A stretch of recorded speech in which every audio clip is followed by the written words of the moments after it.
We have one word for it. One word that has to carry the weight of everything.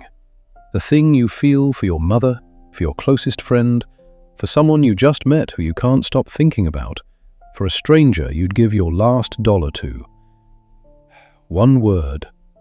And because of that, we've been talking past each other for centuries. The ancient Greeks thought this was a catastrophic mistake, so they built a map.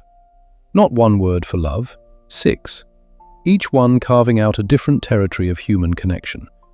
And understanding the difference between them might be the most useful thing you do today. Eros, passionate, consuming, dangerous love, the kind that makes you lose yourself. Named after the god who shoots arrows that override reason, Eros was desire incarnate, sexual, romantic, obsessive. The Greeks understood it as a form of divine madness, beautiful, yes, but also destabilizing. Eros doesn't ask permission, it invades. Philia, the love between friends, between equals. Aristotle considered this the highest form of love because it was based on virtue and mutual respect rather than need or desire. Philia is chosen love. You don't fall into it, you build it, over time, through shared values and experiences. It's love as partnership. Agape, unconditional, selfless love. Love that asks nothing in return. The Greeks saw this as almost divine in nature, a love that transcends personal interest, that gives without calculating. It's love as grace.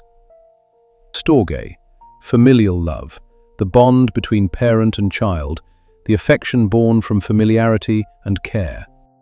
Pragma, long-term, committed love. Not the electricity of Eros, but its opposite, the love that remains after the passion fades. The Greeks considered this the rarest and most deliberate form. Love not as something that happens to you, but something you choose to maintain every single day, long after the feeling has become a decision. Philautia, self-love. And here the Greeks were careful. Healthy Philautia is the foundation all other love is built on. Without it, Eros becomes dependency, Philia becomes performance, Agape becomes martyrdom. But corrupt Philautia, the kind Narcissus had, destroys everything it touches. But it was Plato who gave us one of the most influential theories of love in Western history. In the Symposium, written around 385 BCE, Plato stages a drinking party where each guest must give a speech praising Eros. The climax comes with Socrates, who recounts the teachings of a priestess named Diotima. She describes love as a ladder. You begin with attraction to a beautiful body, pure Eros. But if you're wise, you climb. From one beautiful body to many. From physical beauty to beautiful souls. From beautiful souls to beautiful ideas. And finally, at the top of the ladder, you reach the form of beauty itself. Eternal, unchanging, perfect. Love, for Plato, is ultimately philosophical. It's the soul's yearning for transcendence, for something beyond the physical world. Romantic love is just the first rung. The highest love is love of truth, of the good, of the eternal.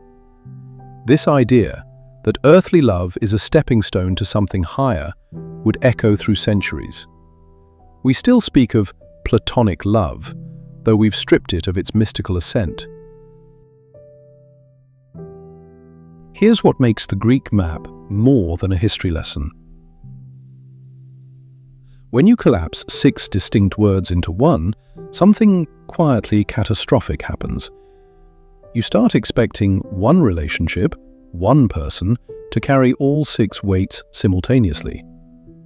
Your romantic partner has to be your Eros and your Philia and your Agape. They have to be passionate and virtuous and selfless. They have to be the fire and the foundation. And when any one of those needs goes unmet, when the Eros cools or the Philia was never really there, you don't say, "We're missing Pragma." You don't have that word. You just feel the lack.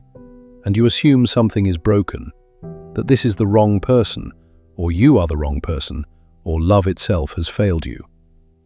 The Greeks would have found this deeply strange. To them, no single relationship was ever meant to carry all of this.